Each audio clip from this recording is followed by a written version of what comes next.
जय हिंद सभी स्टूडेंट को। स्वागत है आप सभी छात्रों का आज की क्लास में। प्यारे बच्चों, आज की क्लास में हम क्लास 10 जियोग्राफी यानी भूगोल के एक वीवीआई क्वेश्चन को समझेंगे और इसके आंसर को, इसके उत्तर को लिखेंगे भी। ये क्वेश्चन आपके एनसीईआरटी बुक का है, इसी के लिए बहुत ही इम्पोर्टेंट है, महत्वपूर्ण है आप सभी बच्चों के मैट्रिक परीक्षा 2025 के लिए। तो सभी छात्र क्लास को अच्छे से देखिएगा। चलिए आज की क्लास को शुरू करते हैं। क्लास का क्वेश्चन है प्यारे बच्चों, पहाड़ी क्षेत्रों में मृदा अपरदन के रोकथाम के लिए क्या कदम उठाने चाहिए। बहुत ही वीवीआई क्वेश्चन है आपके परीक्षा के लिए, तो अच्छे से इस क्वेश्चन को समझिएगा और नोट करिएगा। पहाड़ी क्षेत्रों में मृदा अपरदन के रोकथाम के लिए क्या कदम उठाने चाहिए, ठीक है। तो चलिए इसे समझते हैं।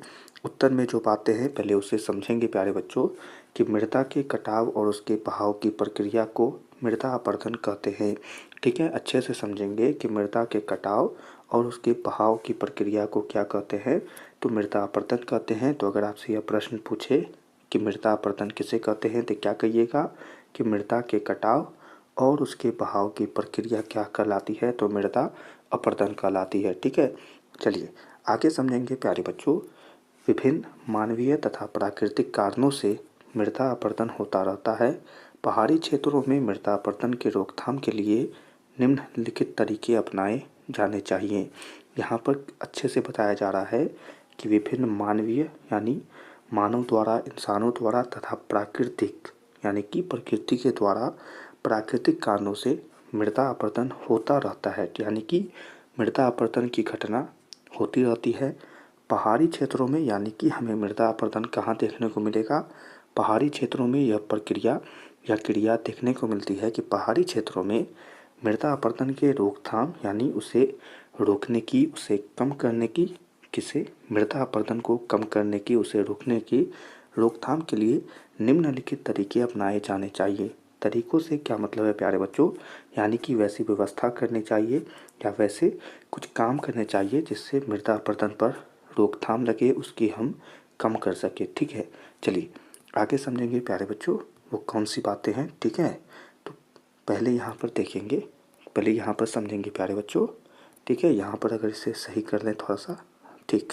चलिए क्या है, पर्वतीय ढालों पर समुच्च रेखाओं के समांतर हल चलाने से ढाल के साथ जल बहाव की गति घटती है, इसे समुच्च जुताई कहा जाता है, ठीक है। तो पहला पॉइंट यहाँ पर समझेंगे, कहा जा रहा है पर्वतीय ढालों पर समुच्च रेखाओं के समांतर हल चलाने से, ठीक है, समुच्च रेखाओं के समांतर हल चलाने से ढाल के साथ जल बहाव की गति क्या होती है, तो घटती है। यानी कि मृदा अपरदन को रोकने के लिए जो पहला पॉइंट समझाया जा रहा है वह किसके लिए है, तो जल के लिए है, और वह भी जल बहाव के लिए है। तो इसकी गति क्या होती है, घटती है, ठीक है।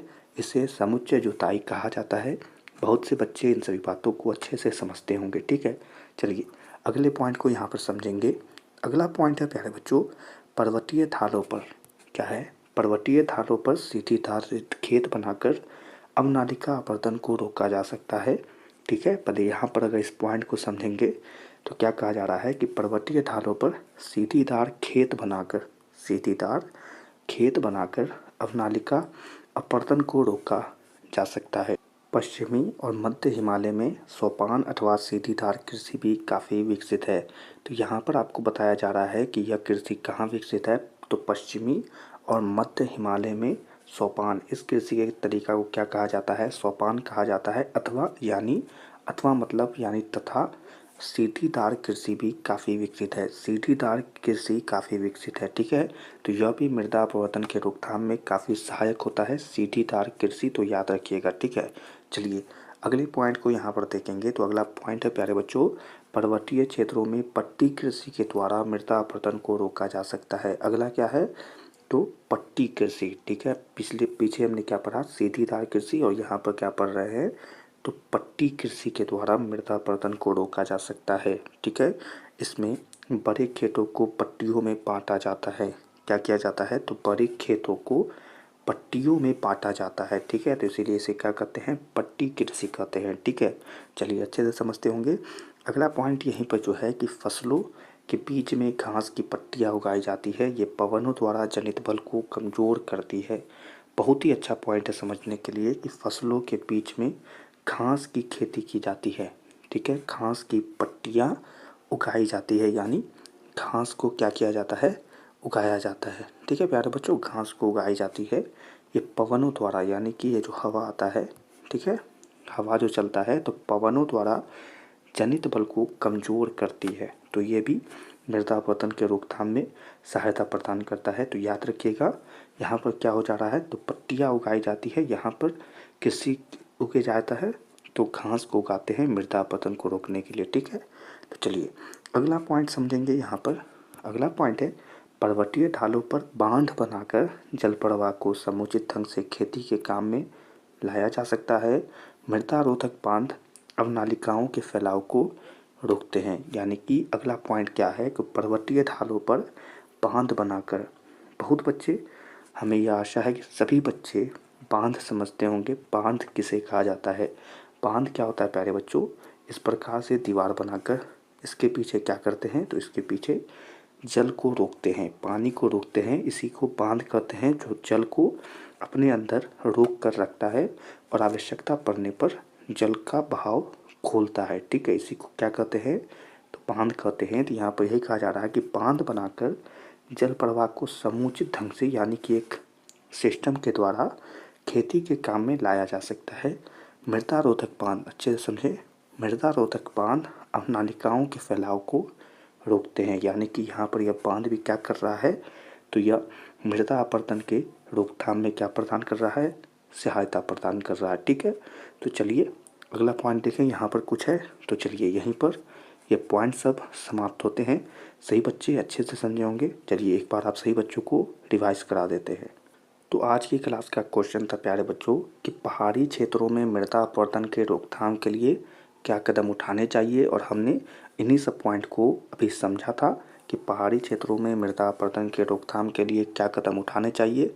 चलिए फिर से आप सभी बच्चों को अच्छे से रिवाइज करा देते हैं। उत्तर में हमने पढ़ा कि मृदा के कटाव और उसके बहाव की प्रक्रिया को मृदा अपरदन कहते हैं। बहुत ही आसान भाषा में कि मृदा के कटाव और उसके बहाव की प्रक्रिया को क्या कहते हैं, तो मृदा अपरदन कहते हैं। ठीक है, हमने आगे पढ़ा कि विभिन्न मानवीय तथा प्राकृतिक कारणों से मृदा अपरदन होता रहता है। पहाड़ी क्षेत्रों में मृदा अपरदन के रोकथाम के लिए निम्नलिखित तरीके अपनाए जाने चाहिए।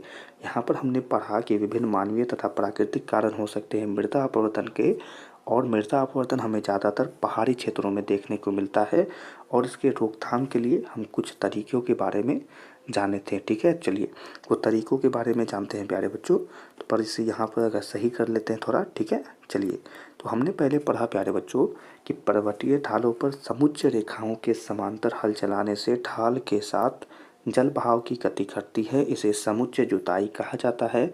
अच्छे से हमने इस पॉइंट को समझा था। ठीक है, चलिए अगला हमने जो पढ़ा था वो पढ़ा था प्यारे बच्चों कि पर्वतीय ढालों पर सीढ़ीदार खेत बनाकर अवनालिका अपरदन को रोका जा सकता है। ठीक है, सीढ़ीदार खेत बनाकर अवनालिका अपरदन को रोका जा सकता है। पश्चिमी और मध्य हिमालय में सोपान अथवा सीढ़ीदार कृषि भी काफ़ी विकसित है। ठीक है, तो यह पॉइंट भी सही बच्चों को समझा दिए थे। अगला पॉइंट जो हमने यहाँ पर पढ़ा प्यारे बच्चों कि पर्वतीय क्षेत्रों में पट्टी कृषि के द्वारा मृदा अपरदन को रोका जाता है। इसमें बड़े खेतों को पट्टियों में बांटा जाता है। ठीक है, और हमने पढ़ा था कि फसलों के बीच में घास की पट्टियाँ उगाई जाती है। ये पवनों द्वारा जनित बल को कमज़ोर करती है। क्या करती है प्यारे बच्चों, उसे कमज़ोर करती है। ठीक है, हमने आगे क्या पढ़ा था, पर्वतीय ढालों पर बांध बनाकर जल प्रवाह को समुचित ढंग से खेती के काम में लाया जा सकता है। मृदा रोधक बांध अवनालिकाओं के फैलाव को रोकता है। तो हमने इस पॉइंट में समझा कि बांध भी मृदा अपरदन के रोकथाम में अपना सहायता प्रदान करता है, अपना सहयोग देता है। ठीक है, तो चलिए इसी आंसरों के साथ आज की क्लास को यहीं पर समाप्त करते हैं। क्लास में पढ़ाए गए इस क्वेश्चन को सभी स्टूडेंट अच्छे से समझ गए होंगे, और लिख भी दीजिएगा सभी स्टूडेंट और अच्छे से समझने के लिए। तो आज की क्लास को यहीं पर समाप्त करते हैं। सभी छात्रों से मिलेंगे अगली क्लास में। तब तक के लिए आप सभी छात्रों को जय हिंद।